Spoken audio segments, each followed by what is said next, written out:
चलिए अब सीधे रुक करते हैं दिल्ली के विज्ञान भवन का, जहां पर केंद्रीय मंत्री सीपी जोशी प्रेस वार्ता को संबोधित कर रहे हैं।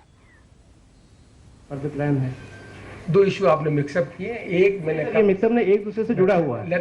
अच्छा है आपने कहा, मैं मिक्सअप कर रहा हूँ, जुड़ा हुआ दोनों की बात है कि जीआईएस का आधार बनाने के पीछे मतलब ये है कि यहाँ बैठकर अधिकारी जो जीआईएस का अलाइनमेंट प्रपोज किया है और जो प्रॉब्लम है वहाँ पर एड्रेस करने में आर्बिट्रेरी डिसीजन नहीं हो और उसको जीआईएस के आधार पर हम आइडेंटिफाई कर सकें कि जो पब्लिक की प्रॉब्लम है उसको एड्रेस करने में अलाइनमेंट जो प्रपोज है उसमें डेविएशन नहीं है। जब यहाँ पर जानकारी नहीं होती तो फील्ड पर ये फैसला हो जाता है।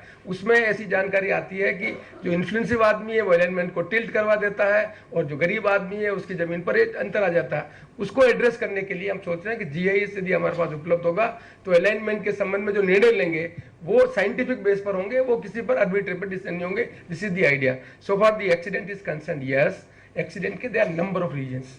One of the reasons that the overload करके ट्रक चल रहा है, कोई नया ड्राइवर आया है उसको ओवरटेक करने का काम कर रहा है, तो they are number of reasons of accident we have identify.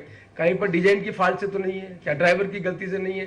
तो हमने अभी जब मीटिंग ली तब हमने कहा कि प्लीज आइडेंटिफाई कि कौन कौन किन कारणों से ब्रॉडर क्लासीफाई कर लें कि ये एक्सीडेंट हो रहे हैं, उनको एड्रेस करने के लिए काम करें। यदि हमें रोड की डिजाइन में फॉल्ट है तो हमें वो स्पॉट आइडेंटिफाई करने पड़ेंगे कि जहाँ डिजाइन फॉल्ट होने के कारण एक्सीडेंट हो रहा है तो we have to address the design of that particular road. यदि ओवरलोडिंग के कारण हो रहा है तो ओवरलोडिंग के कारण हमें दूसरे निर्णय करने पड़ेंगे। या नया आदमी ड्राइवर बनकर रश ड्राइविंग कर रहा है उसके कारण हो रहा है तो उसको आइडेंटिफाई करना पड़ेगा। तो जो एक्सीडेंट के अलग अलग कारण है उसके संबंध में कहा है कि आप पहले क्लासिफाइड करें, देन उसी को उस ढंग से हम एड्रेस करेंगे तो जो सही कारण है उसको हम ठीक ढंग से हल कर सकेंगे। उसका प्रयास हम कर रहे हैं।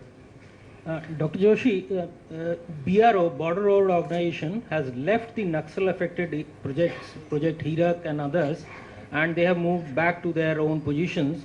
And you have something you have said in your presentation about some, you have held meeting with the left-dominated areas of authorities there, I mean the Naxal-affected areas. So what is the strategy now? How will you complete those projects? I mean, BRO has left. Now, how will you do it, these projects and other projects which are highly Naxal affected areas?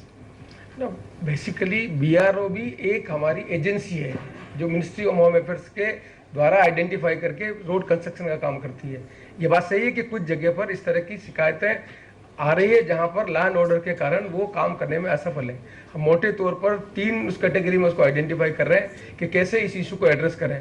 काम करने जाएंगे जहाँ कानून व्यवस्था की स्थिति है वहाँ प्रॉब्लम आती है, बट वी होप जैसे हमने जीएस के मैप के जानकारी लेने के पीछे मंशा यही है कि एग्जैक्टली हम आइडेंटिफाई कर सकें कि उस चीज को एड्रेस करने का काम क्या करना है। यदि लोकल पुलिस को वहां पर गियर अप करना है, लोकल एडमिनिस्ट्रेशन को गियर अप करना है, या कंसेशन की प्रैक्टिकल प्रॉब्लम है उसको एड्रेस करना है, उसके संबंध में हमने लेफ्ट विंग के जितने भी हमारे कॉन्ट्रैक्टर हैं उनसे चर्चा की कि वो कौन से बिंदु हैं और उन बिंदुओं को हम सही समय पर एड्रेस कर सकें सिटिंग विद द ऑफिसर्स। तो आर्बिट्रेरी वो यूकलिप्टस के पेड़ बोते हैं जिसकी वजह से एडजेसेंट फार्मर्स को बहुत ज़्यादा प्रॉब्लम होती है।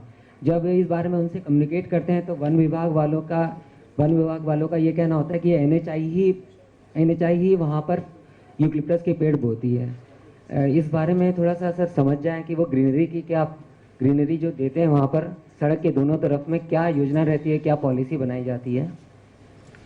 एनएचए के कंसिस्टेंस में वो है कि जो बीच का मीडियन होता है उसमें ग्रीनरी का प्रोविजन होता है, और बाकी तो स्टेट्स जो है वो अपने एड्रेस करती है कि वहाँ प्लांटेशन करने का काम।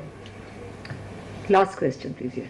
Sir, the Planning Commission is of the view that the entire GQ should be upgraded to 6 lane. There is no formal communication between the Planning Commission and the Ministry in this regard, as far as I understand.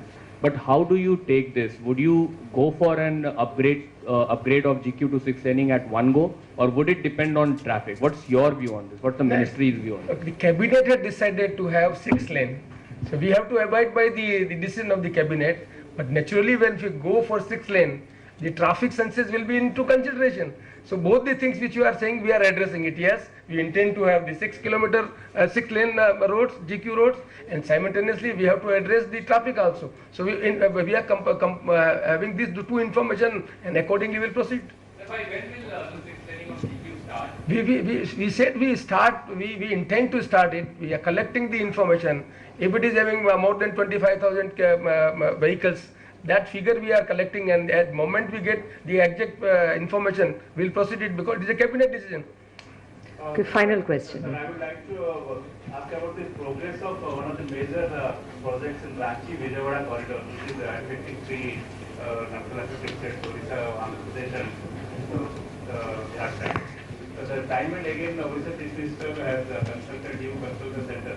Is there any obstacle because of the left-wing extremism or any other problem? And you are aware about this, that's the area passes through the left-wing affected domain and connecting three states. The progress is not up to our expectation, but we are taking all these states on board and we are addressing this issue. Thank you, friends. Before we close, I'll request the Honorable Minister for his closing remarks. मैं आप सबका बहुत आभारी हूँ और आप इस बात को अप्रिशिएट करेंगे। फर्स्ट टाइम हम वेबसाइट पर पूरा जो हमारा प्रोग्राम है उसको दे रहे हैं। इसका मतलब सीधा ये मतलब है कि हम अपने आप को अकाउंटेबल कर रहे हैं। जो हमने इंटेंड किया है कि अप्रैल मई जून में हम इतने किलोमीटर का टेंडरिंग करेंगे, या जो हमने कहा है कि अभी पायलट प्रोजेक्ट में हम कर रहे हैं और अगस्त के महीने में पूरे टेंडर को ही टेंडर करेंगे, या हमने O&M के लिए संबंध में कहा कि 4000 किलोमीटर का करेंगे। ये सारी चीज़ें वेबसाइट पे लाने के पीछे मंशा ये है कि हमारा मंत्रालय के सारे अधिकारी जिन्होंने मिलकर चर्चा करके इस कार्यक्रम को बनाया है, वो अपने आप को अकाउंटेबल कर रहे हैं कि हम इस काम को इस ढंग से करेंगे। ये जो एक मंत्रालय के हमारे अधिकारियों का कमिटमेंट है, उससे मैं समझता हूँ कि एफिशिएंसी बढ़ेगी और जो हमारा लक्ष्य है उसको प्राप्त कर सकेंगे। और जो एक सबसे इम्पोर्टेंट जो चीज़ हमने IT का इंटरवेंशन किया है, उसमें ज़रूर हम आपकी भी मदद चाहेंगे कि आज यूजर्स के लिए हम सब काम कर रहे हैं। NHA जो मंत्रालय का मोटा काम फैसिलिटेटर का है, कंसेशनर सड़क बनाए, NHA के अधिकारी काम करें, पर यूज़ करने वाला जो है वो जब तक इसमें इफेक्टिव पार्टिसिपेट नहीं करेगा तब तक हम जो उसकी मेंटेनेंस के संबंध में जो प्रोविजन है उसको ठीक ढंग से लागू नहीं कर सकेंगे। ये पहला प्रयास है कि फेसबुक के माध्यम से हम यूजर्स को ये अधिकार दे रहे हैं कि जो वहाँ का स्ट्रेच है, जो उसकी स्थिति है, उसके बारे में हमें जानकारी दे, जिससे हम कंसेशनर्स के इफेक्टिवली उस इश्यू को एड्रेस करने का काम कर सकें। और आप सब जानते हैं कि IT का इंटरवेंशन ट्रांसपेरेंसी, अकाउंटेबिलिटी को अपने आप के लिए प्रतिबद्ध करता है, और ये मंत्रालय का ये प्रयास है कि हम IT के इंटरवेंशन में से अकाउंटेबिलिटी और ट्रांसपेरेंसी को अपने आप को प्रतिबद्ध करें।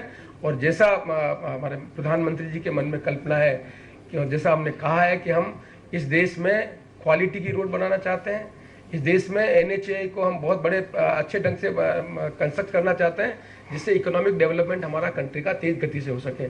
मैं आपसे भी सहयोग की आशा करता हूं कि जब भी आपको मंत्रालय के संबंध में कोई फीडबैक देना हो, we'll be very happy either you interact with the Facebook or you can give your personal suggestions so that with your inputs we'll able to be more accountable to the people.